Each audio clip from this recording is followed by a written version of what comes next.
Un cálido saludo desde esta hermosa ciudad de La Serena. Esta Fiscalía Judicial de La Serena siente el orgullo y la enorme satisfacción de darles la bienvenida a este quinto conversatorio internacional y se agradece la presencia vía telemática de miembros del Poder Judicial, como así también de Gendarmería, Ministerio Público, Defensoría Penal Pública, Instituto de Derechos Humanos y Círculo de Abogados y de Abogados Invitados. Nos convoca en esta tarde primaveral un tema de relevante importancia y actualidad, como es el de organizaciones criminales al interior de los recintos carcelarios, tercera parte, cerrando el ciclo de tan importante tema. Nos sentimos honrados con que distinguidos exponentes hayan aceptado nuestra invitación, como los profesores extranjeros, doña Rosaura Chinchilla Calderón, de Costa Rica, jueza penal de Costa Rica, magíster en Ciencias Penales de la Universidad de Costa Rica y doctora en Estudios Latinoamericanos de la Universidad Nacional de Costa Rica. Don Giovanni Tartaglia Polsini, de Italia, director adjunto del Pacto 2.0, programa de la Unión Europea contra el Crimen Transnacional Organizado.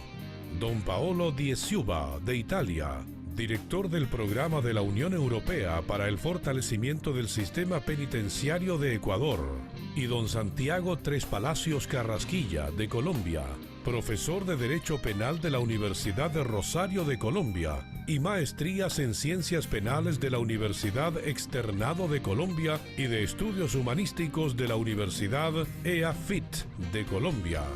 Se agradece la presencia de dichos académicos, quienes con su aporte nos ilustran adecuadamente sobre el tema que nos convoca. Al término de cada una de las exposiciones de los destacados académicos, los participantes de este evento podrán hacer las preguntas que estimen necesarias. Se iniciará este conversatorio con la exposición de la profesora, doña Rosaura Chinchilla de los Calderón, hallazgos para y luego los continuar con la aprendizajes, ir ponencia del mejorando esta profesor gestión. don Santiago Tres Palacios Carrasquilla y enseguida con la exposición de los profesores don Giovanni Tartaglia Polsini y don Paolo Di Siuba. Una vez más, muchas gracias por acompañarnos.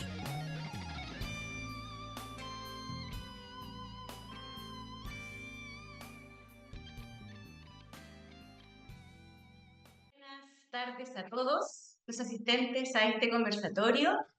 Esta Fiscalía Judicial nuevamente agradece su presencia y por favor les vamos a pedir, ojalá que pongan su nombre en la pantalla. Y tal como se adelantó, al final de cada exposición de los profesores se podrán efectuar las preguntas que estimen pertinentes. Perfecto, sí, señor. Don Santiago Tres Palacios Carrasquilla es profesor de Derecho Penal de la Universidad del Rosario de Colombia y tiene maestrías en Ciencias Penales de la Universidad Externado de Colombia y de Estudios Humanísticos de la Universidad EAFIT de Colombia. Don Santiago, le damos una cordial bienvenida, le agradecemos que se haya conectado con nosotros y lo escuchamos con mucha atención. Bueno, muchísimas gracias por la presentación, por la oportunidad de venir y compartir con diversos colegas estos temas tan trascendentales para nuestra realidad judicial, nuestra realidad penitenciaria y también para nuestra realidad, digamos, social. Este es un tema bastante coyuntural. Yo creo que es un tema por excelencia del derecho penal en términos generales y es por lo que he planteado una paradoja del énfasis de nuestra disciplina.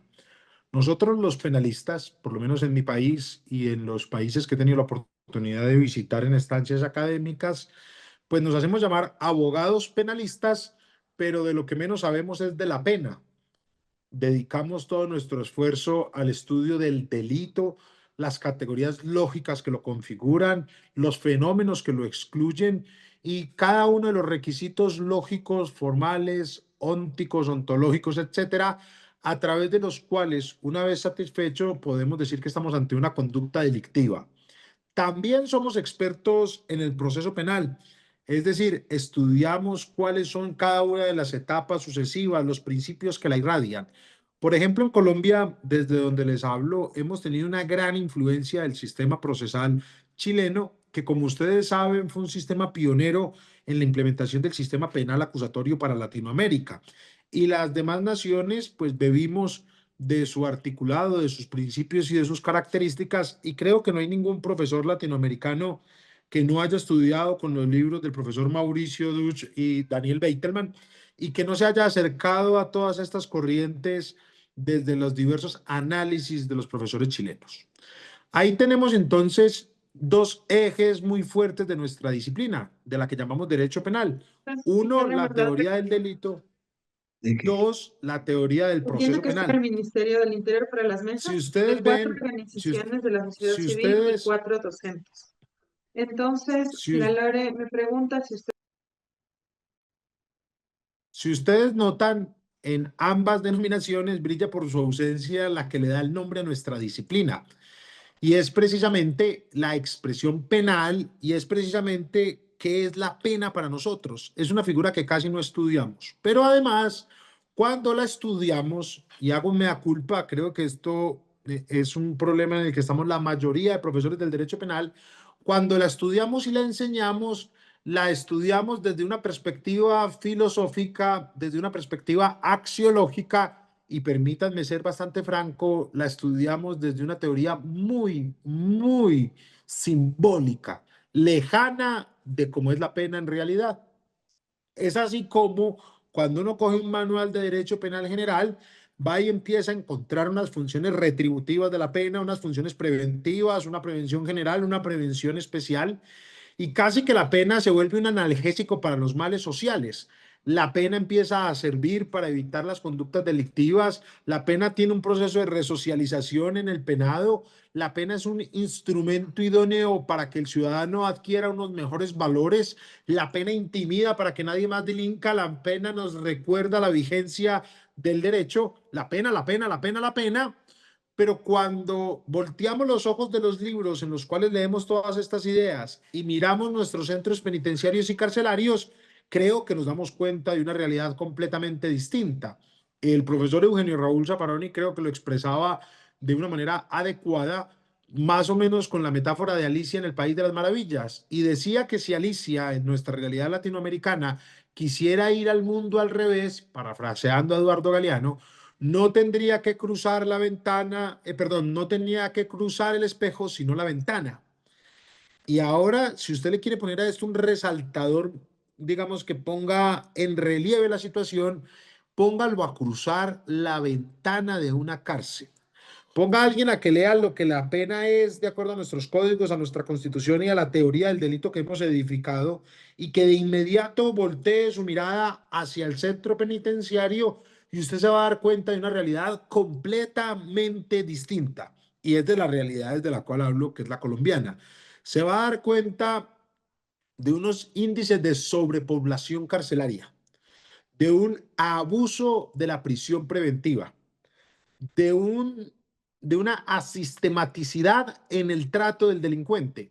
Y esto termina siendo el caldo de cultivo idóneo para que dentro del sistema penitenciario se tejan, se cuezan auténticas estructuras delincuenciales. Cuando uno habla de la delincuencia que se organiza desde las cárceles, la conversación suele empezar por el final del problema, por la reja, por la tecnología, por el castigo. Es decir, solemos pensar en cómo robustecer el sistema panóptico alrededor del cual hemos tejido la prisión. Cuando uno lee ese texto breve del panóptico de Bentham, se va a dar cuenta de todas las aspiraciones que había alrededor del sistema carcelario, que después critica Michel Foucault en sus muy famosas obras alrededor del castigo. Y cuando, digamos, me encomendaron la labor de esta pequeña charla, yo tuve la tentación de comenzar por ese final, preguntarme cómo poder aislar a los cabecillas, cómo bloquear las señales del celular, cómo aumentar la vigilancia, que es en últimas el enfoque que ha tenido en Colombia la lucha contra este fenómeno.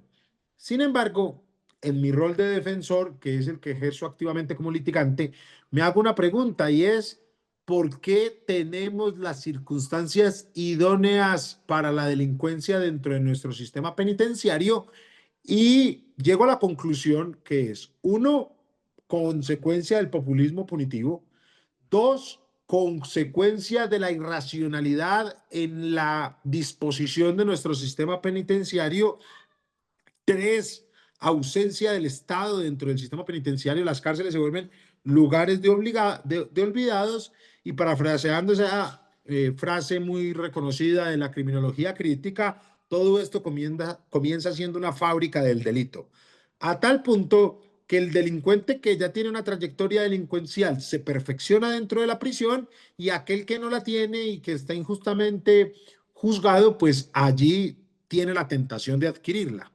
Obviamente también hay procesos de resocialización, de reinserción, ni más faltaba, pero en Colombia ese es el resultado de iniciativas privadas, que es ahí donde viene otra paradoja, y es que la prisión tiene una función pública asignada por la Constitución y por la ley, y creo axiológicamente por todo lo que trabajamos alrededor del derecho penal, pero el éxito del proceso penitenciario está dependiendo de asociaciones y organizaciones privadas que hacen trabajo social dentro del sistema penitenciario. Y me refiero a un trabajo muy importante que realiza la Iglesia Católica en las cárceles en Colombia, distintas ONG que se han constituido para ese efecto, iniciativas de los claustros universitarios, iniciativas de personas que simplemente desean entregarse vocacionalmente a la búsqueda de esta mejoría, pero no es por la respuesta inteligente, sincronizada, racional del Estado, sino por unos particulares que lleguen a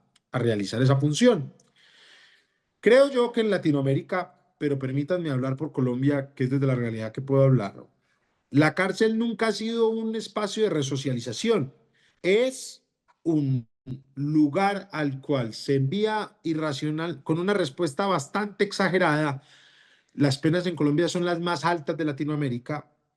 Cada día disminuimos más lo que en Colombia llamamos subrogados penales, es decir, posibilidades alternativas a la imposición de la pena, posibilidades de prisión domiciliaria, posibilidades de suspensión de la ejecución de la prisión, y eso nos está generando un promedio del 120% de hacinamiento en promedio nacional, y esa cifra parece no muy alarmante, pero es que hay muchos centros penitenciarios que no tienen hacinamiento, es decir, están en el 80 y el 90. Pero para que el promedio nacional llegue al 120, quiere decir que hay centros penitenciarios que tenemos al 300, al 400% de hacinamiento. En las estaciones de policía de Colombia tenemos un hacinamiento del 200%. Es decir, donde debería haber 10 personas, hay 20 en promedio. Entonces, como hay lugares donde sí se cumple, hay otros lugares que están completamente llenos y que no están dadas las condiciones. Son espacios bastante pequeños en los cuales hay una gran población penitenciaria. Tengo entendido que es una situación similar a la que ocurre en Brasil. Y empiezan las cárceles a tejerse el ecosistema para que surja una organización delincuencial que además termina comunicándose con las organizaciones delincuenciales que están en el exterior. Entonces en Medellín, que es el municipio en el cual yo me encuentro radicado dentro de Colombia, Medellín es, digamos, la segunda ciudad en importancia, la primera sería Bogotá, la segunda Medellín.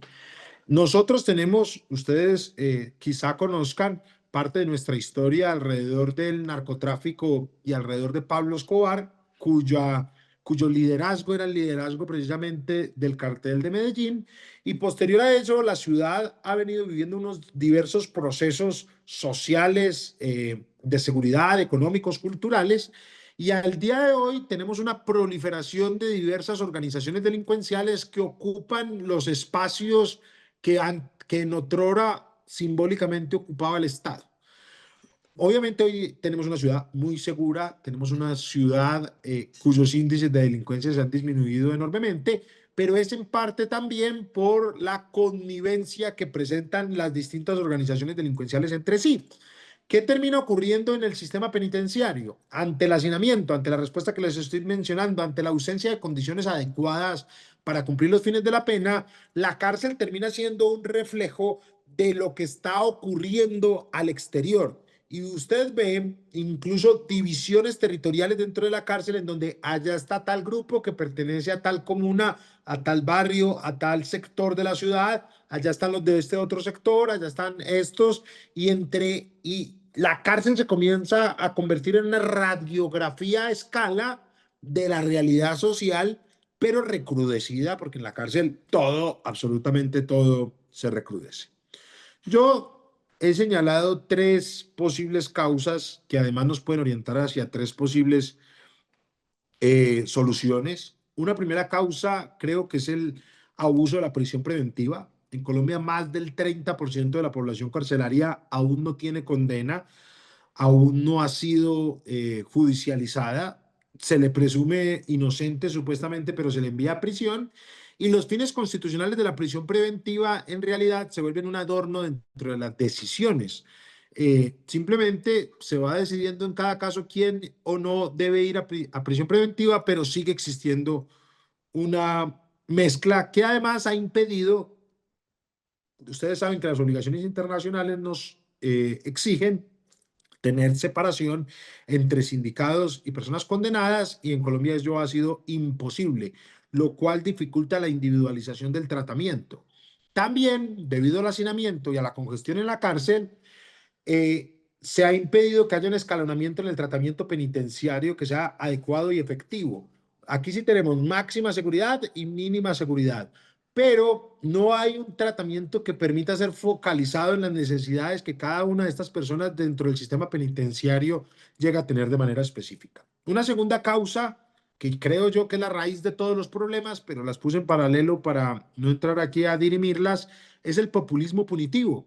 Ustedes saben, cada crisis social, cada escándalo mediático, cada delito que conmociona a la opinión pública produce una misma respuesta. Aumentemos las penas, aumentemos los delitos, disminuyamos las garantías, disminuyamos las alternativas a la prisión.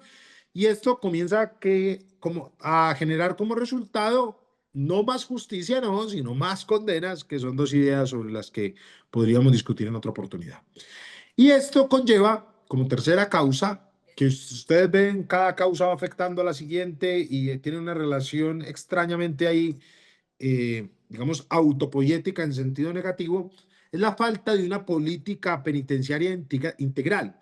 La cárcel se gestiona como si fuera un depósito, no como una institución con vocación resocializadora.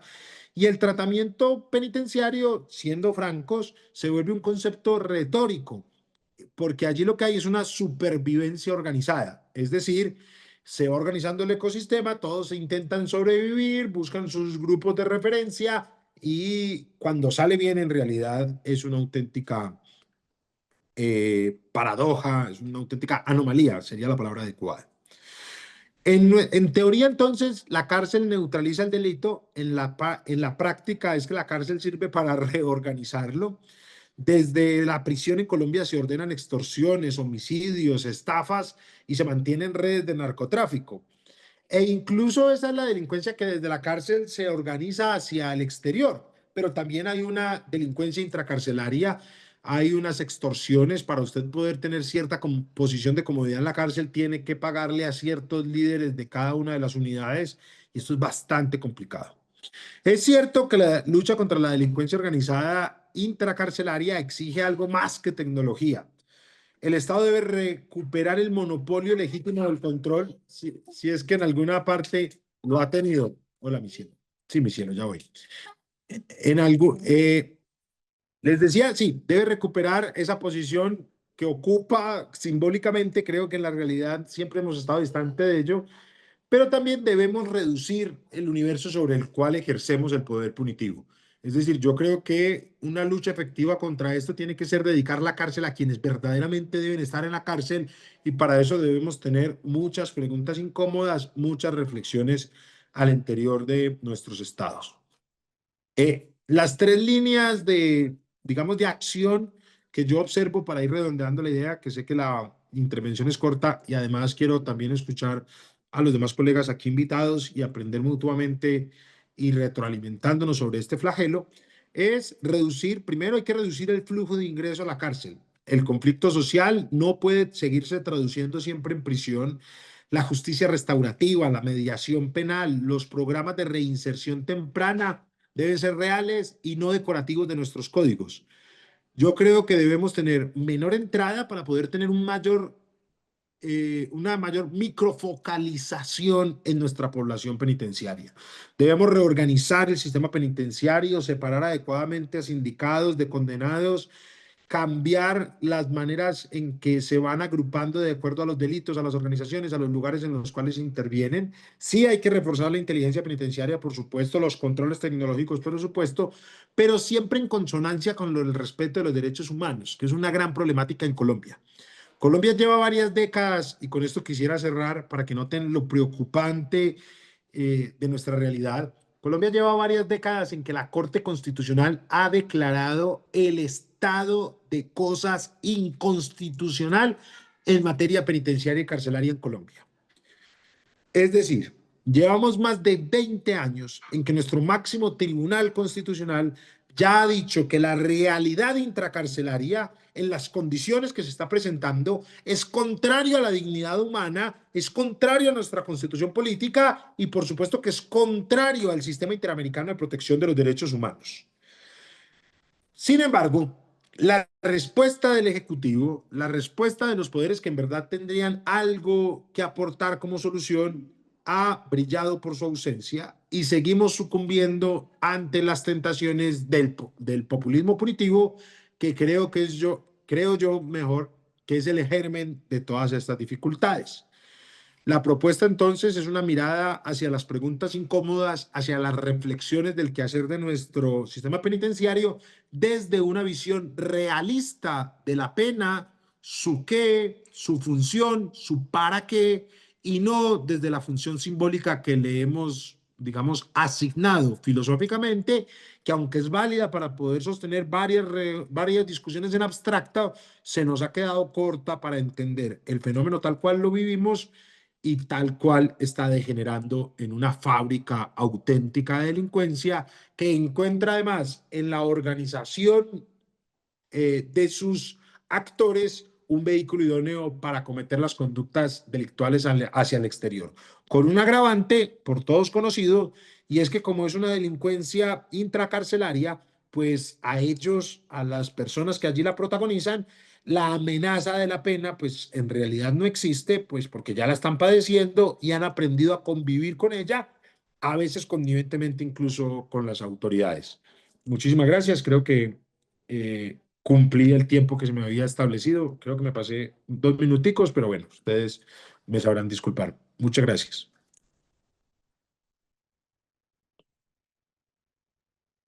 Muchas gracias, profesor. Muy clara su exposición. Entre las personas conectadas, ¿hay alguien que quiera hacerle alguna pregunta al profesor? Tal vez don Rodolfo.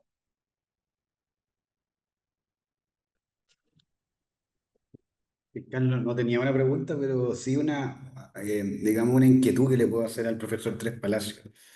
La realidad chilena, profesor, no es muy disímil a la colombiana. O sea, aquí también tenemos una cárcel real y una cárcel legal, y que no siempre coinciden. Pero yo tengo, dentro de todo lo que señaló, y muy haciendo hincapié en el tema del panóptico ventatiano y de la disciplina de Foucault, de la institución disciplinaria, hay un margen que en Chile sigue causando un problema para quienes nos dedicamos al derecho penal y al derecho penitenciario, que es cómo segmentamos a la población penitenciaria. ¿Ya? En Chile, profesor, se utiliza un instrumento que se llama ICD, ¿ya? Que es un índice de compromiso delictual, que es un instrumento bastante precario, muy rústico, que consiste en una especie de entrevista semiestructurada de 13 preguntas para los hombres, 11 para las mujeres, y le van asignando un puntaje una multiplicación de un factor. Y eso yo creo que acá por lo menos no da mucho resultado para poder segmentar bien adentro quién realmente tiene alto compromiso, mediano y bajo. Y esto es lo que hoy en día en gran parte de Latinoamérica está llevando al contacto entre personas de bajo compromiso con personas que puedan estar involucradas em, en organizaciones criminales al interior de las cárceles. Mi pregunta entonces para usted, profesor Tres Palacios, es ¿Cuál es el sistema y la realidad colombiana con respecto a estos índices de segmentación y cuáles son las soluciones que usted cree que podrían verse, digamos, aplicadas tanto en su país como en nuestro para, a través de esta primera selección de cómo vamos a clasificar a nuestra población penal, evitar el contacto entre la gente que no tiene una vida delictual, digamos ya arraigada en su formación como persona, de los que sí son parte de organizaciones criminales? Gracias, profesor. Muchísimas gracias, respetado licenciado Rodolfo, por su inquietud, por su reflexión. En Colombia no tenemos un instrumento unificado, no tenemos esas reglas que en ocasiones sí se establecen como los risk assessment en otros países, que creo que tampoco son muy efectivos, pero que por lo menos permiten crear estandarizaciones. ¿Cómo funciona en Colombia? Por disposición legal, es decir, es nuestra ley la que lo establece, tenemos unos criterios para supuestamente la asignación de la peligrosidad de las personas y tenemos un comité técnico de clasificación, que es un CTC. Ese comité técnico de clasificación debe hacer un diagnóstico criminológico y psicosocial de acuerdo a la gravedad del delito, a la reincidencia y antecedentes, al perfil psicológico y social, a la conducta que ha observado en el tratamiento penitenciario y al riesgo de fuga. De ahí se le asigna un nivel de seguridad que puede ser mínimo, medio o máximo, y si tendrá una modalidad de tratamiento de acuerdo a esas características. Digamos que eso es en teoría cómo funciona. ¿Cómo funciona en realidad? Llega a una cárcel, primero hay altos niveles de corrupción, es decir, hay personas que con su poder económico o su poder delincuencial o su poder político externo logran llegar allá y escoger en dónde quieren estar y la manera como se va a ejecutar su sanción. Eso es innegable y es un fenómeno que está ahí ante la vista de todos y no se hace nada.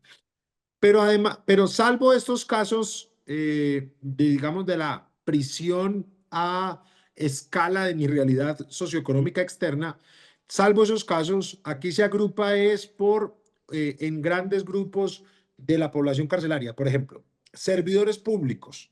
Toda persona que haya cometido un delito relacionado con la función pública o un delito contra el Estado se lleva, contra el patrimonio público me refiero, se lleva a una edificación que nosotros le llamamos patios, que es una edificación dentro de la cárcel. Todo lo que llamamos delincuencia común, que incluye narcotráfico, homicidios, sicariato, hurtos, todo esto a otra prisión. Otras personas que están a esperas, por ejemplo, de ser extraditados, van a otra prisión.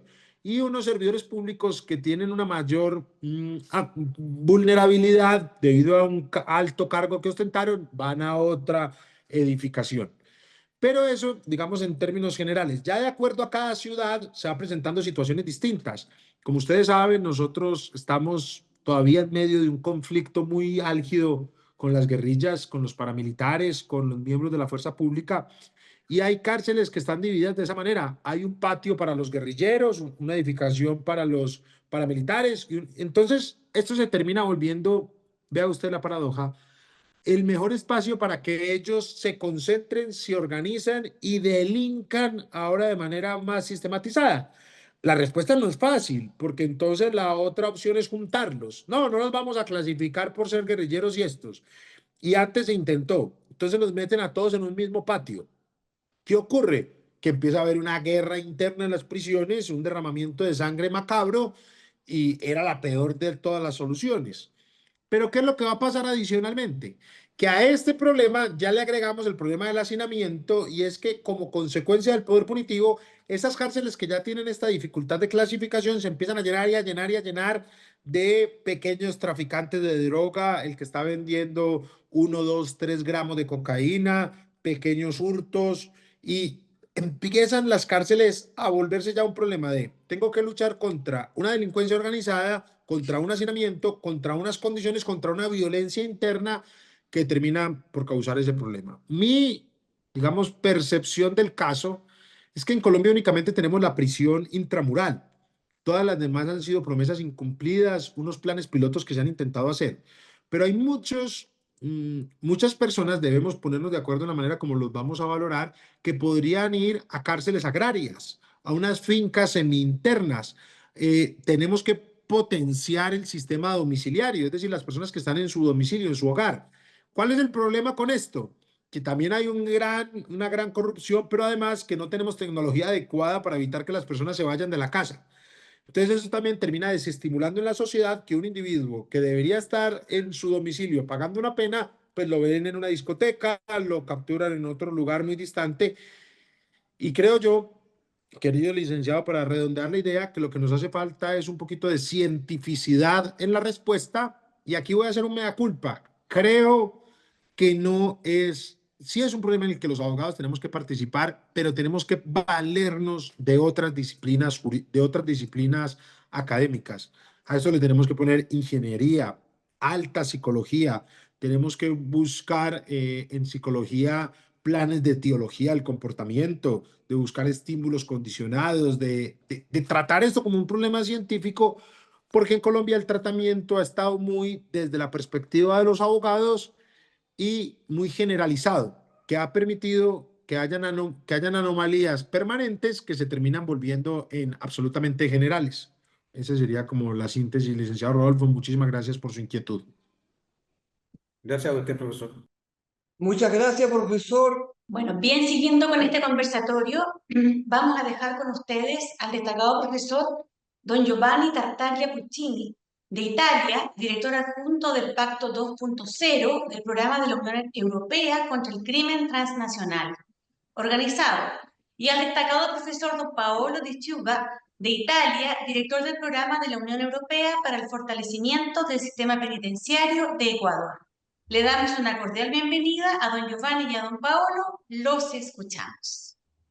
Muchísimas gracias, antes que todo, don Miguel, por esta invitación, todos los colegas, las colegas que están conectadas, gracias a las colegas ponentes. Por nuestra parte, con Paolo tendríamos una intervención a dos voces. Es una intervención compleja que reflexiona un poquito nuestra experiencia en la asistencia técnica internacional en el tema del combate al crimen organizado, el crimen organizado también transnacional, con particular referencia al peligro, al riesgo de infiltración del crimen organizado en el sistema de las prisiones.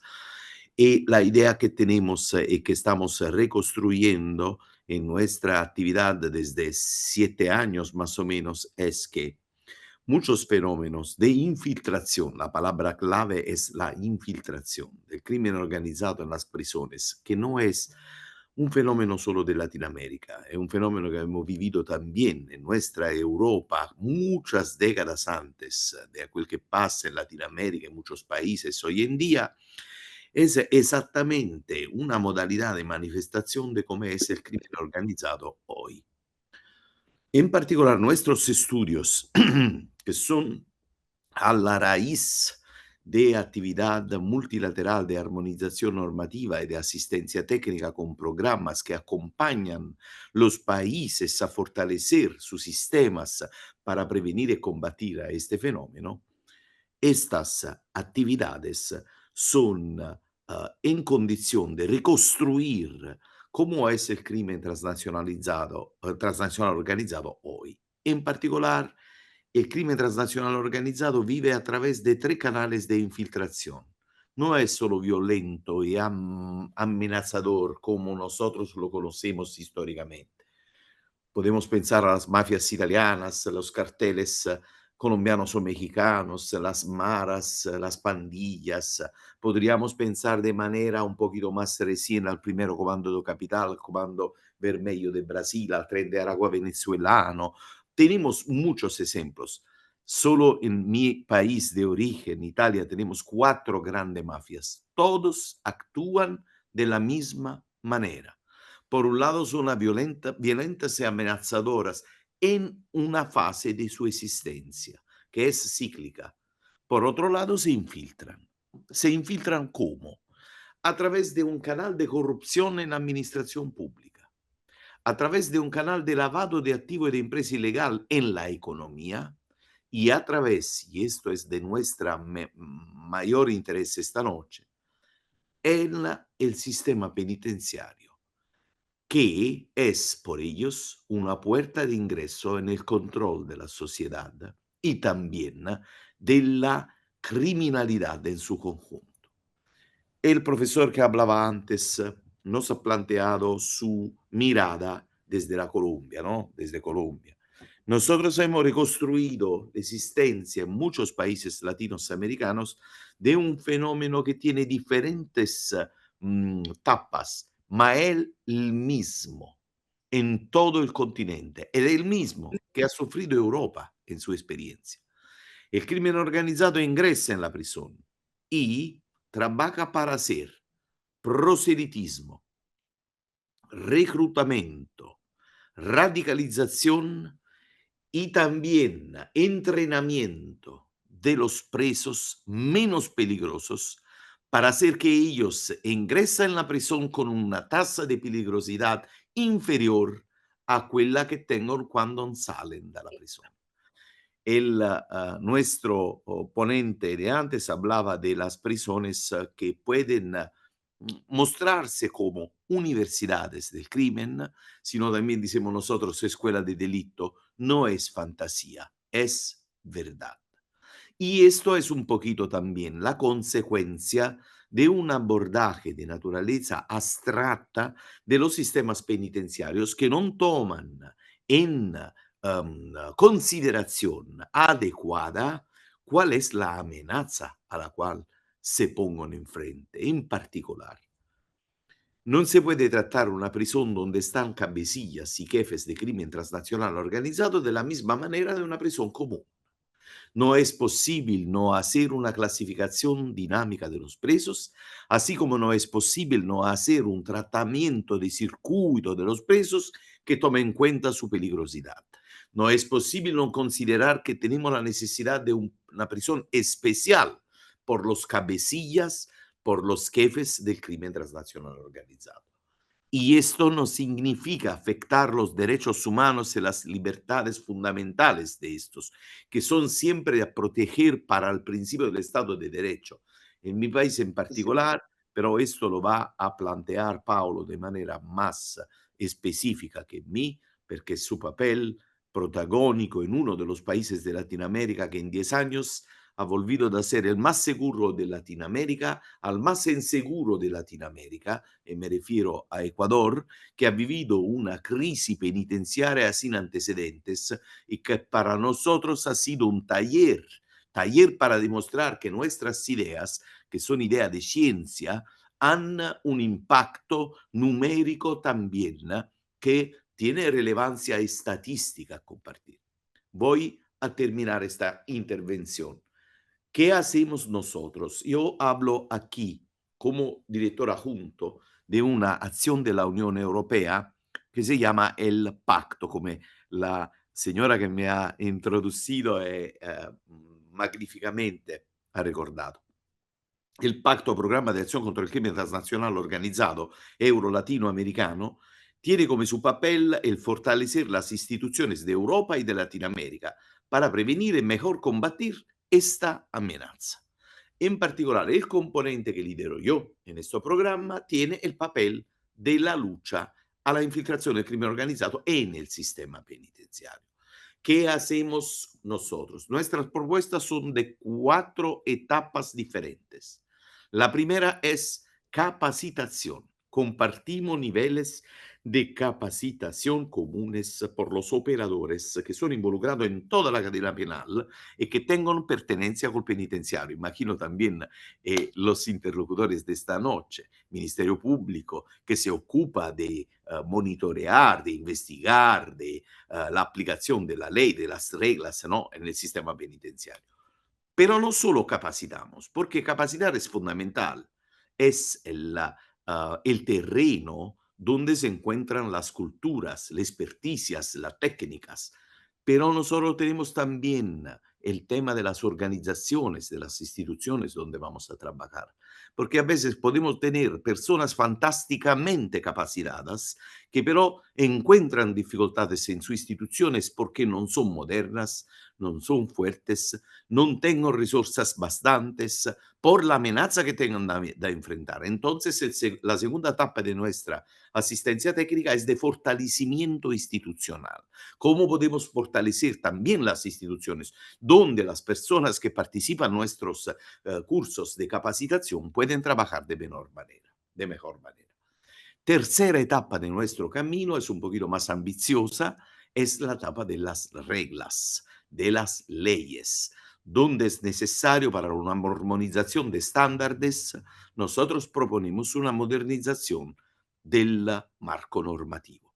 Y la cuarta etapa, que no es la última, es una etapa transversal que va a colorar las primeras tres etapas, es la creación del consenso sobre aquel que vamos a hacer, porque nuestra propuesta es una propuesta que necesita de involucrar también la sociedad civil y los sectores no gubernamentales, porque este tipo de propuesta puede permanecer como una nueva etapa en un camino de democracia, en un camino de responsabilidad por los países. A decir que muchas veces nosotros proponemos cambios grandes, pero pasan 3 años y estos cambios van a cambiar como cambia un gobierno, por hacer un ejemplo. Y esta no es exactamente aquel que necesita este tipo de amenaza para estar controlada. Nuestros interlocutores son jueces, fiscales, fuerza de policía y también operadores penitenciarios, así como de la administración pública. Y por esto, crear el consenso, la comunanza de valores es fundamental. Y yo dejo con gran respeto y también con la amistad germana que nos une la palabra a Paolo Di Suva, que es un colega que yo me permito, señora, de presentar de manera directa a beneficio de los todos. Paolo vive en Quito, ha sido un fiscal antimafia en Italia, 4 años antes, 3 años antes en medio, encontró a mí en su camino y lo propuso este tipo de actividad con una llamada telefónica que para nosotros tiene un significado grande, porque él me pedí cuál podía ser la razón para aceptar este tipo de cargo a más de 12.000 kilómetros desde su casa de origen para trabajar en el fortalecimiento del sistema penitenciario del país, más afectado da crisis en el mundo al tiempo, que era el Ecuador. Y mi respuesta ha sido exactamente en línea con nuestro cargo de fiscales. Somos fiscales yo y Paolo también, que tendríamos con este tipo de actividad de hacer mejor la vida por lo menos de una persona, por lo menos de un preso, por lo menos de una comunidad de presos, por lo menos de una prisión. Y puede ser también, de manera un poquito ambiciosa, podemos salvar una vida. Cuando hablamos de prisiones que han registrado 100 muertos violentos en un año, que es un paradoja porque este tipo de muertes violentas afectan a las personas que deberían estar cuidados por el Estado. Así dicho, Paolo, termino acá y dejo a ti de manera directa la palabra, agradeciendo a todos por su paciencia en escucharnos y también a don Miguel por la invitación. Muchas gracias. Giovanni, ¿puedo? ¿Escuchan? Sí, gracias. No, Giovanni, dejamos estar las cosas que siempre tú, tus felicitaciones. Yo agradezco a don Miguel y todos los presentes. Ahora no es exactamente como dices Giovanni, en el sentido que no hay todos estos objetivos altos, digamos, pero estamos aquí para trabajar, por lo tanto, yo seré muy directo, muy claro y espero también un poco sintético en mis pensamientos.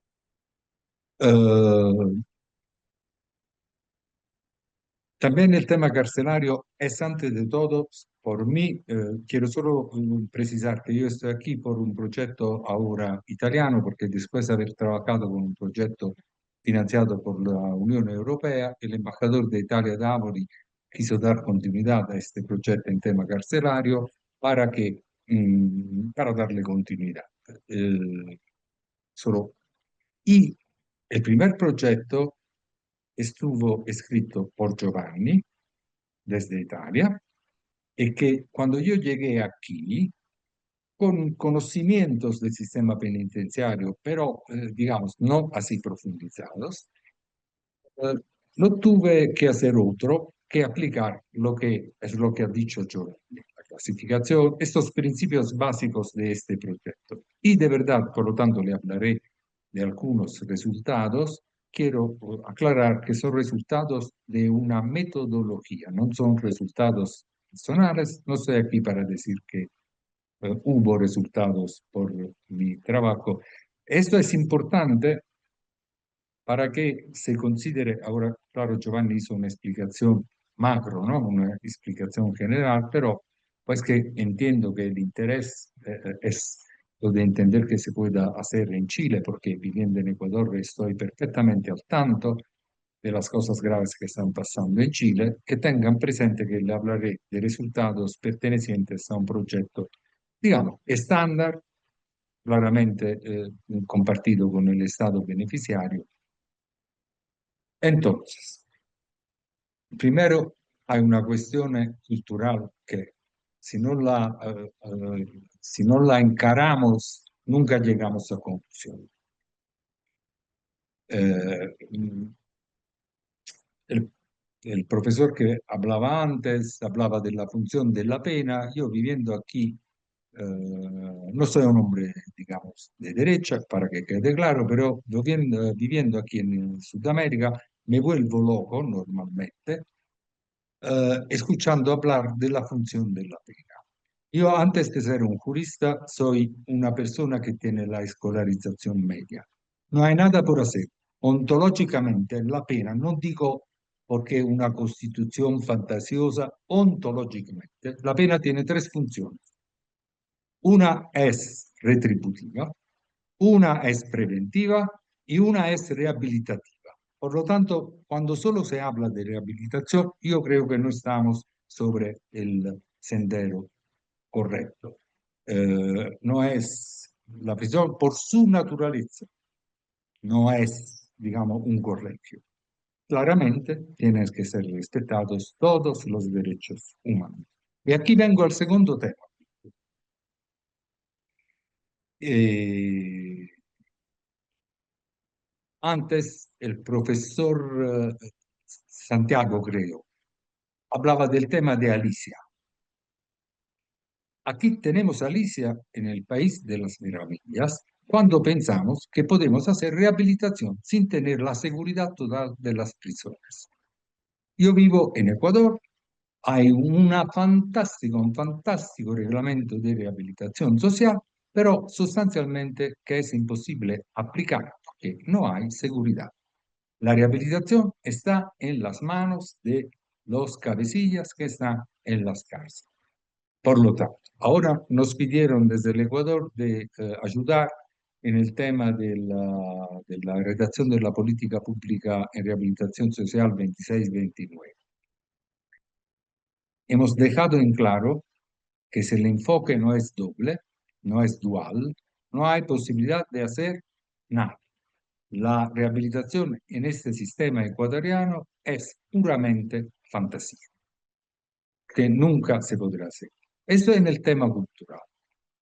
Después yo estoy de acuerdo, y Giovanni también, no tenemos el tiempo aquí para explicarlo, las medidas alternativas, todo lo que puede ayudar a una efectiva rehabilitación. Y le comento una paradoja. ¿Saben cuál es el mejor sistema de rehabilitación? ¿Quién tiene el mejor sistema de rehabilitación social de todo en Latinoamérica? No lo podrán creer.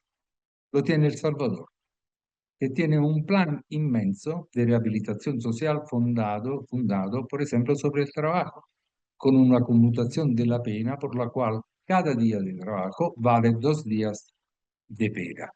Esto para que salgamos de posiciones ideológicas y vamos a ver lo que en la práctica se puede hacer.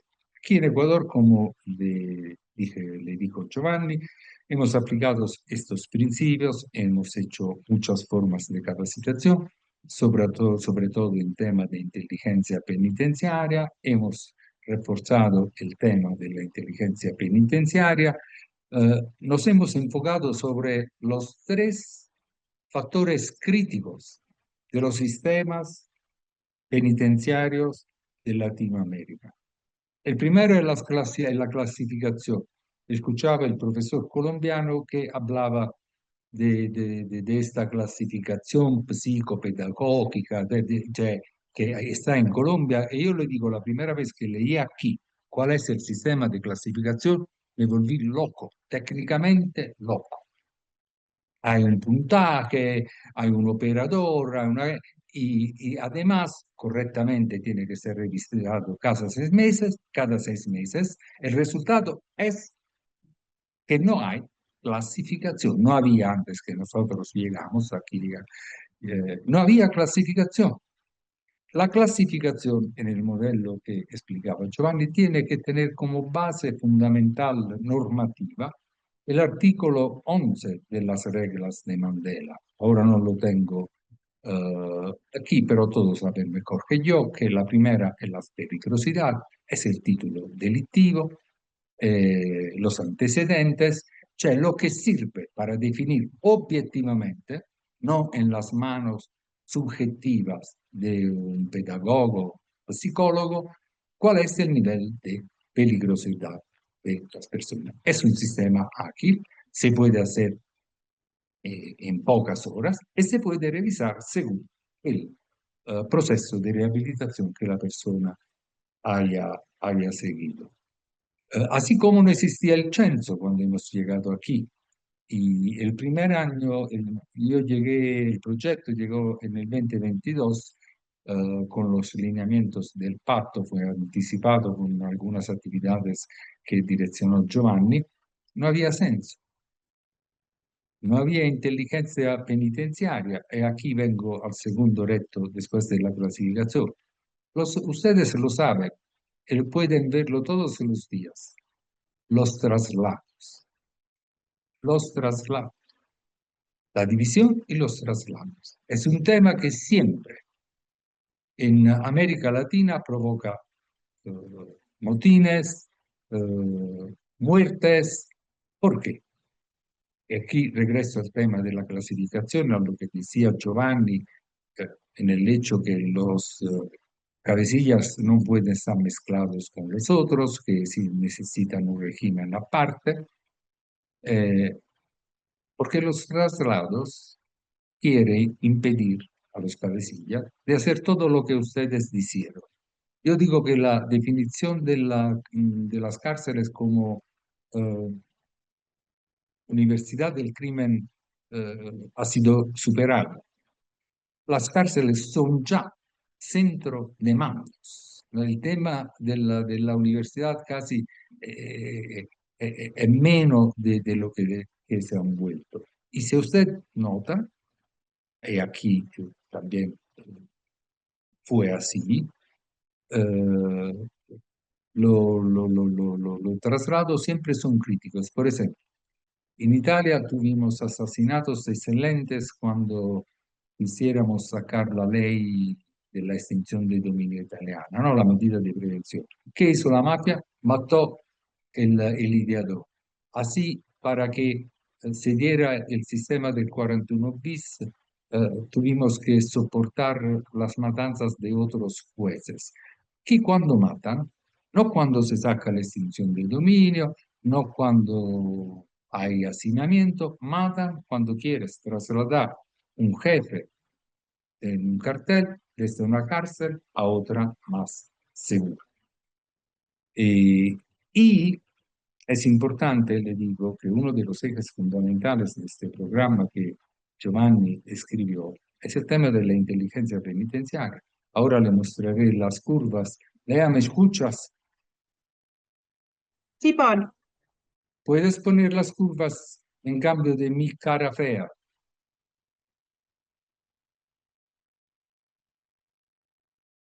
Ok. Esto cierro mostrándole este cartel porque claramente son temas que podrían necesitar de horas y horas de explicación. Aquí tenemos a la izquierda el hacinamiento, el número de muertes violentas a la derecha. Dejamos estar el 2019, puede ser interesante porque quiero demostrarles dos cosas a nivel de seguridad. Primero, ustedes pueden ver que los tasos de hacinamiento no corrisponden a los tasos de asesinato. Cioè no hay una directa relación. Eso está claro, porque si el jefe está cómodo en su cárcel, no quiere que pase nada. Y si él no quiere que pase nada, nadie hace nada. Y por lo tanto, por ejemplo, tasas de hacinamiento del 34.30, tuvimos 32 muertes violentas. 29 al 30, por lo tanto, bajando el tasso de hacinamiento, subieron a 74. Nosotros como proyectos llegamos en el 2022. Por lo tanto, llegamos porque el presidente de la República hizo un pedido directo a Giovanni, el entonces presidente Lasso, porque llegaron en un solo año 337 asesinatos, todos por motines, ¿ok? Y había una tasa del 26%. Como ustedes pueden ver, en el 22, que fue el primer año de trabajo del proyecto, llegamos a 157. Y en el 2023 llegamos bajando la tasa de hacinamiento, que pasó desde el 26 al 10 más o menos, y más de la mitad bajamos el número. Y lea, esta no es la curva, pero y después, ok, regresa ya, después te pido por favor poner las curvas. Ok, en el 2023 tuvimos, bajamos a 55, con todas las cosas más o menos que dijo Giovanni, incrementando la inteligencia, inspirando a que los presos más peligrosos pudieran ser trasladados en una cárcel, entre comillas, de máxima seguridad, digamos, más pequeña al final, porque no tenía nada de máxima seguridad. Claramente le dimos también los instrumentos para que la infraestructura pueda ser adecuada bajo el perfil de la seguridad, pero también bajo el perfil del respeto de los derechos humanos. Y aquí falta, en mi perspectiva, el dato más importante que los del 2024. Ustedes probablemente sepan que el 8 y 9 febrero, el 8 y 9 enero del 2024 hubo botines carcelarios. ¿Por qué? Porque el presidente de la República, esa vez Noboa, dijo que iba a aislar los presos más peligrosos. Y esta revuelta, estos motines, se alargaron a atentados, calles, autobombas, estaciones de policía, canales televisivos, etcétera, etcétera. Desde el 10 de enero ingresaron los militares en las cárceles. Ahora, el dato del 2024, que aquí no está, es de 47 muertes violentas. ¿Qué quiero decir? Que no es un tema simplemente si son los policiales, si son las guías penitenciarias o si con el ejército. Con el ejército el número fue más o menos parecido a lo del 2023. ¿Qué quiero decir? Que la valentía, la fuerza, no está, si es el ejército, está en el sistema de clasificación, porque claramente la presencia de los militares en la cárcel dejó en suspenso un poco las actividades que estábamos haciendo. Y los hechos demuestran que no hubo una sustancial diferencia. No obstante, naturalmente, la fuerza física, la fuerza militar, es mucho más fuerte que la fuerza de las medidas adoptadas. Lea, si puedes, por favor, poner las curvas así. Termino. Y es interesante también ver aquí, hablamos de una baja en 3 años del 85% de los asesinatos en cárcel. Y aquí tenemos la curva roja que demuestra la línea, la curva de los asesinatos en cárcel. Y la línea azul que demuestra la curva de los asesinatos afuera. O sea, decir, que a la baja de los muertos al interno correspondía una subida vertiginosa de las muertes afuera. Digamos, este es un fenómeno que nosotros italianos un poco conocemos porque la fragmentación de los carteles puede inducir, pero es interesante ver cómo se pudo controlar, no digo portar a cero porque faltan algunas reformas normativas. Esperamos trabajar en esto, pero me parece que es bastante evidente esta falta. Lea, gracias, puedes quitar las curvas y todo. Y también este Itachus. Ok, creo haber terminado. No sé si Giovanni piensas que es necesario agregar un comentario más. Yo he terminado y les agradezco a todos por la paciencia. Agradezco a Paolo y yo solo cierro dejando la palabra a don Miguel y a los colegas. Gracias. Muchas gracias, don Giovanni, muchas gracias, don Paolo. ¿Alguna pregunta quieren hacer?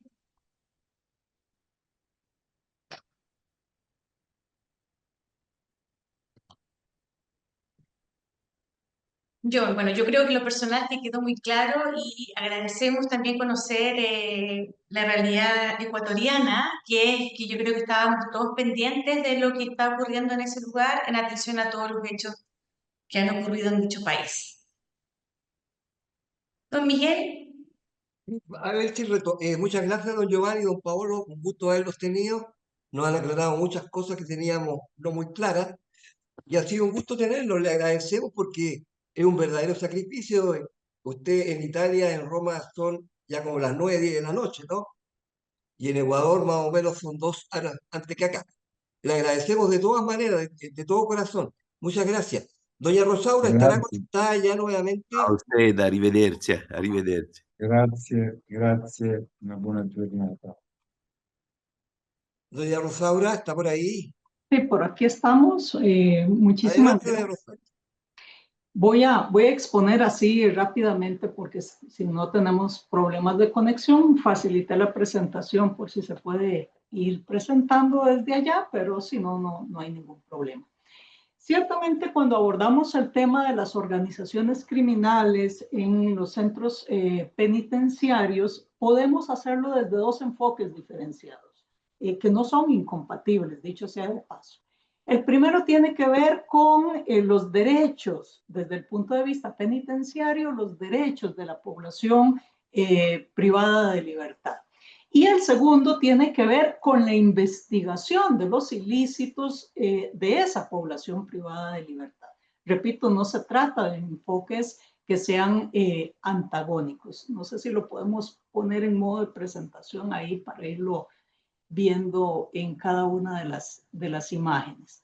Yo me voy a enfocar específicamente en el segundo, es decir, la existencia de organizaciones criminales dentro de los centros penitenciarios y cómo el Ministerio Público, cómo los fiscales deben partir de esta problemática para agudizar estrategias de investigación y persecución de los hechos delictivos sin violentar los derechos de las personas privadas de libertad.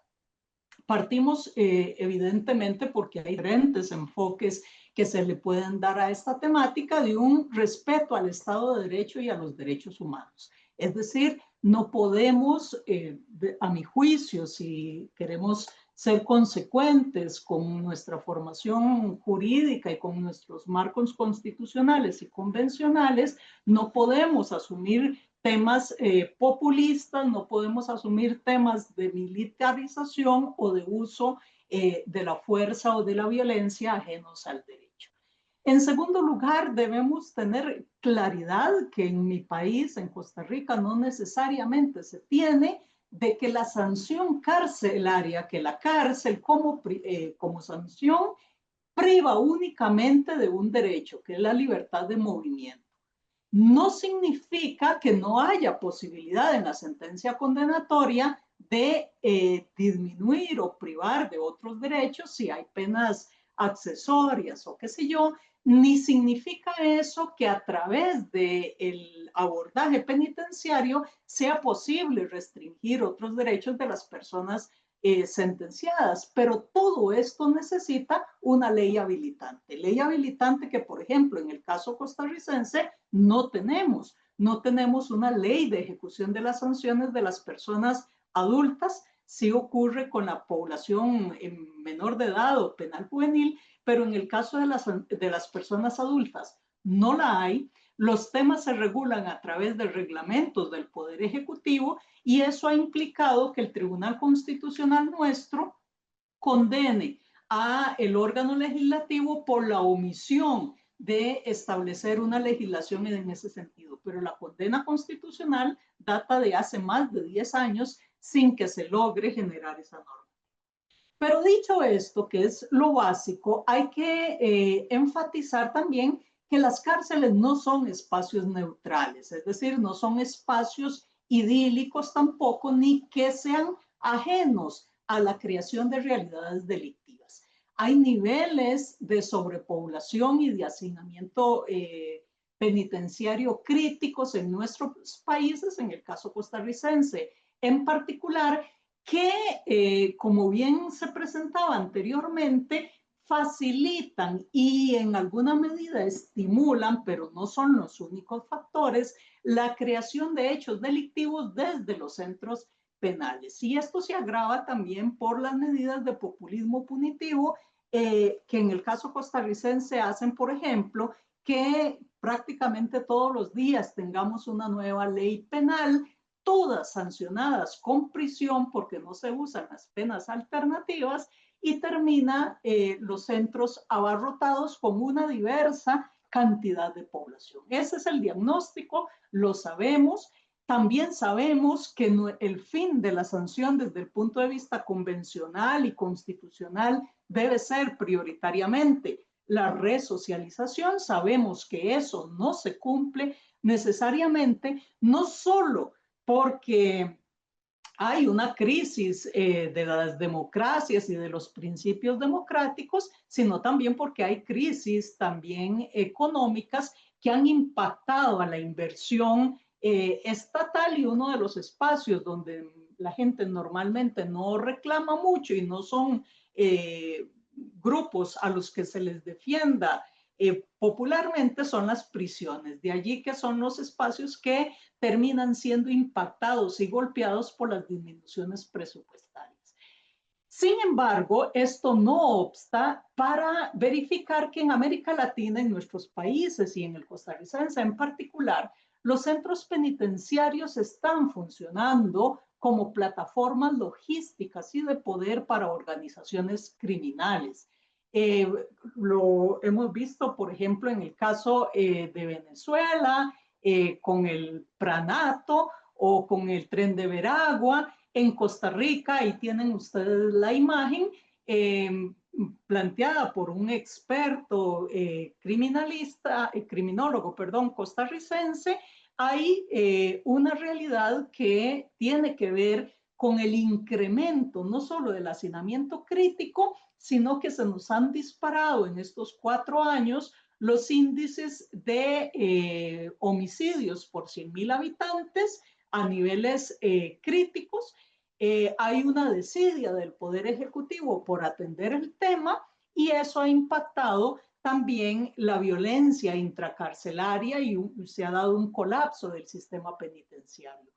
a través del sistema penitenciario costarricense, específicamente del Centro Penal La Reforma, se han detectado casos en donde líderes criminales recluidos siguen operando desde dentro y ordenando la ejecución de múltiples personas fuera de la prisión, a diferencia de lo que nos planteaba don Paolo sobre los índices de violencia intracarcelaria. En este momento en Costa Rica, la violencia se manifiesta de organizaciones criminales dentro de las cárceles hacia el exterior, ligado a temas relacionados con el tráfico de drogas, el sicariato y demás. Y se han determinado la existencia de una organización a la que se le atribuyen a los líderes dentro de las prisiones cerca de 15 homicidios, sin dejar de lado, por ejemplo, todo lo relacionado con las estafas informáticas que se dan dentro de los centros penitenciarios. Esta situación hace, si lo vemos en la siguiente lámina, que podamos distinguir o que debamos distinguir.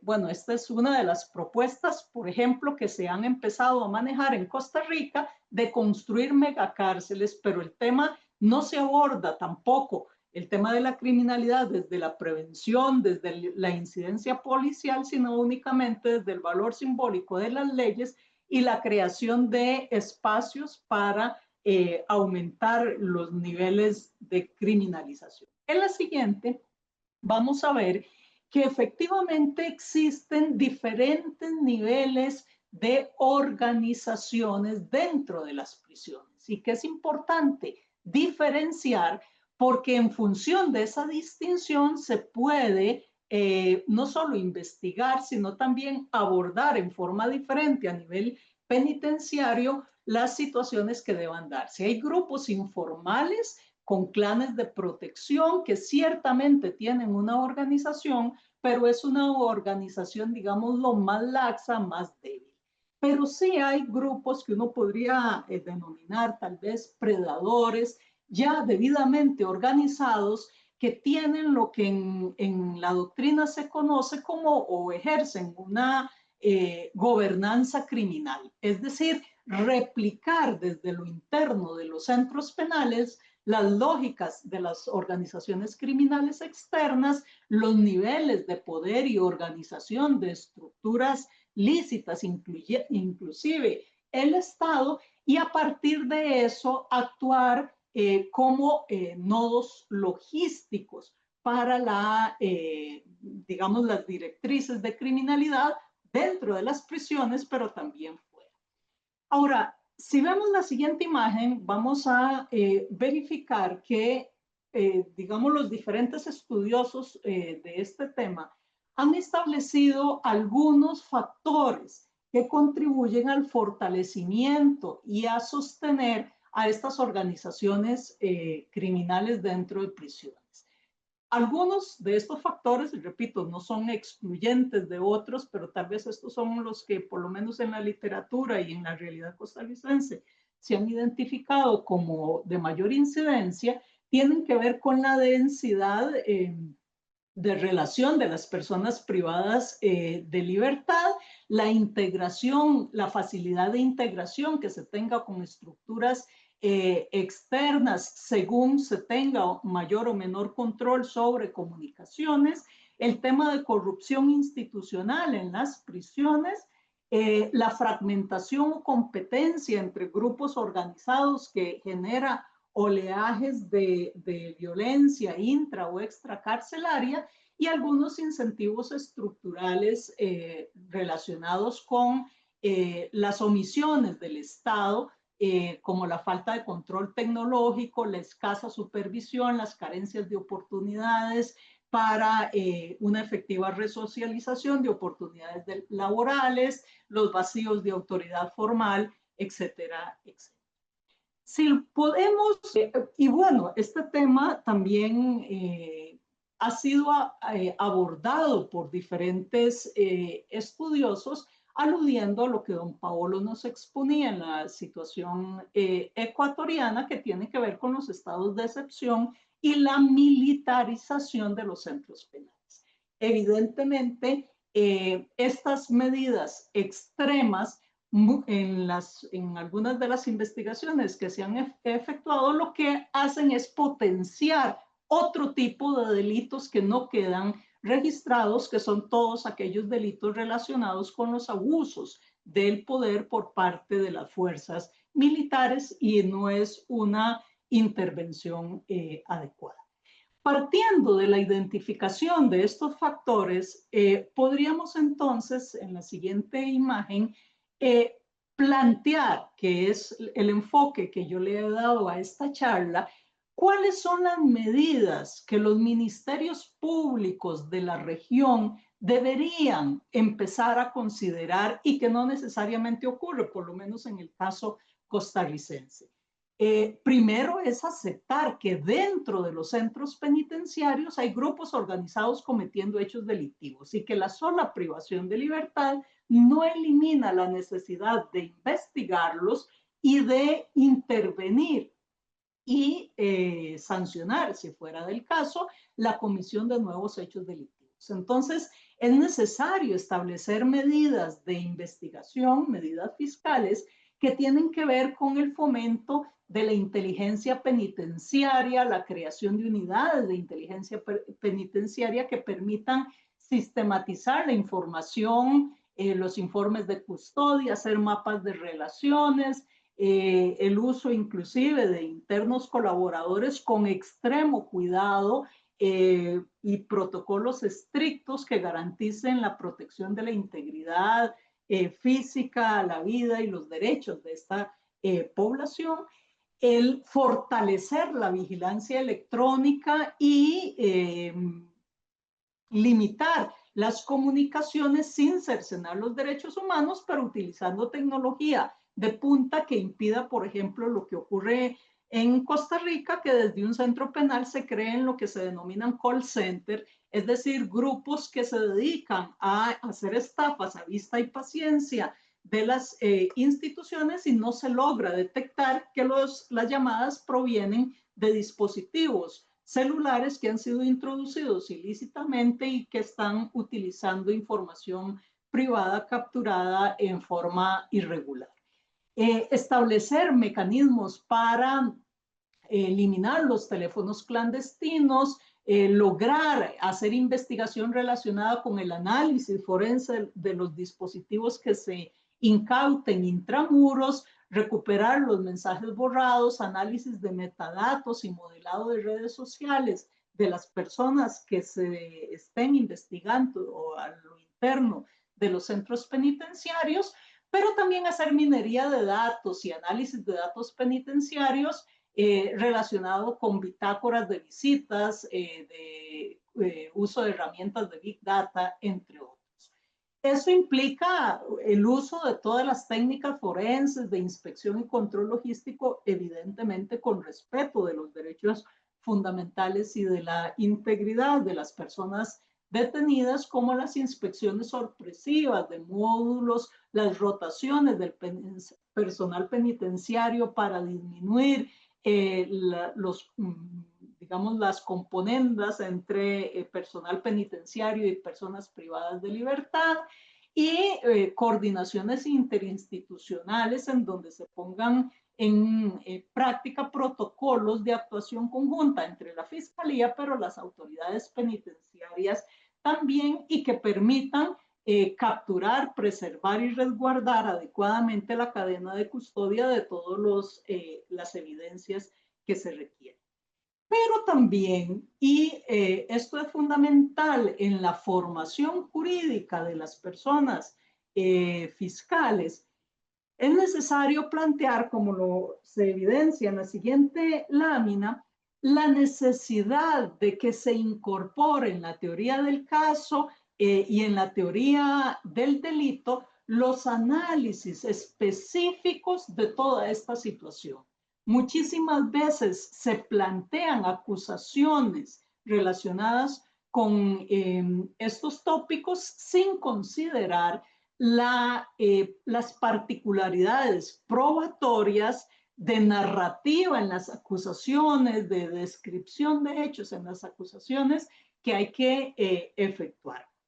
Una acusación para un líder de una agrupación criminal que esté efectuando actos desde prisión debe asumir necesariamente que una de las líneas defensivas clásicas va a ser: yo no fui porque estaba privado de libertad. Aquí lo demuestro con documentos. En las prisiones rigen todas estas limitaciones de comunicaciones y yo no tenía ningún acceso a ello, de tal manera que todo el acopio probatorio para desarticular esa línea de defensa debe, digamos, ser bastante enfático en ese acopio probatorio, y asimismo es necesario plantear jurídicamente desde la teoría del delito la consideración de institutos como la coautoría, la autoría mediata, la complicidad o la instigación, que por lo menos en mi país, en Costa Rica, repito, salvo el tema de la coautoría,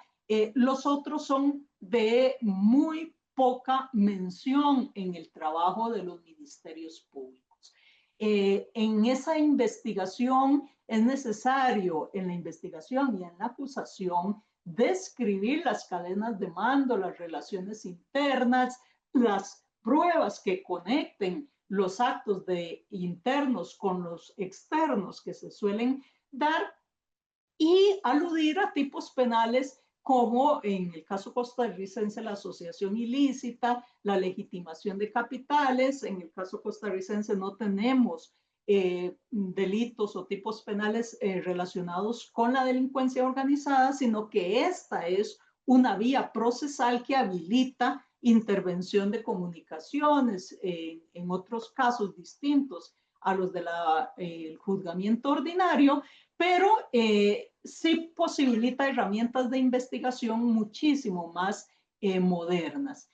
Y cuando sea posible, porque no todas las legislaciones lo tienen regulado de la misma manera, las consideraciones de temas como el delito continuado, la afectación de la prescripción en casos de delito continuado, medidas como el comiso, la integración o integridad patrimonial, si hay ganancias ilícitas, el comiso por producto equivalente, que requiere una normativa y una regulación adicional que no se está haciendo, porque lo que se está haciendo es produciendo más y más tipos penales simbólicos y de conductas de menor intensidad, que lo que agravan es el tema del hacinamiento. Y por supuesto la consideración de penas accesorias, tanto desde el punto de vista de la criminalización primaria como secundaria, y de la protección de testigos y anticipo jurisdiccional de prueba. Únicamente si podemos identificar, y ya con esto termino, los motivos, o primero la existencia, porque en Costa Rica durante muchísimo tiempo nos negamos a considerar, en una imagen bucólica y romántica, si se quiere, que desde las prisiones se pudiera delinquir. Y si nos negamos a considerar la existencia del fenómeno, no lo investigamos, no lo legislamos y no lo juzgamos. Y está teniendo repercusiones, en el caso nuestro, en la sociedad externa, pero también puede tenerlo dentro de los muros de las prisiones. Únicamente si podemos identificar cuáles son esos factores de fortalecimiento y de sostenimiento de esas redes o grupos delincuenciales a lo interno de las prisiones, podemos atacar cada uno de los factores y de las causas, que son múltiples y diversas, de una forma diferenciada.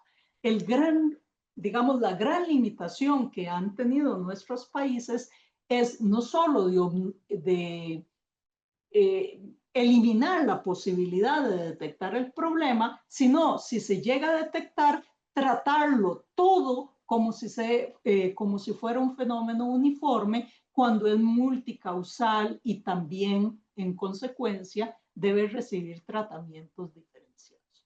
Eso era básicamente lo que quería transmitirles. Mis disculpas por los problemas de conexión, y quedo a su disposición para cualquier pregunta o comentar. Muchas gracias. ¿Alguna pregunta?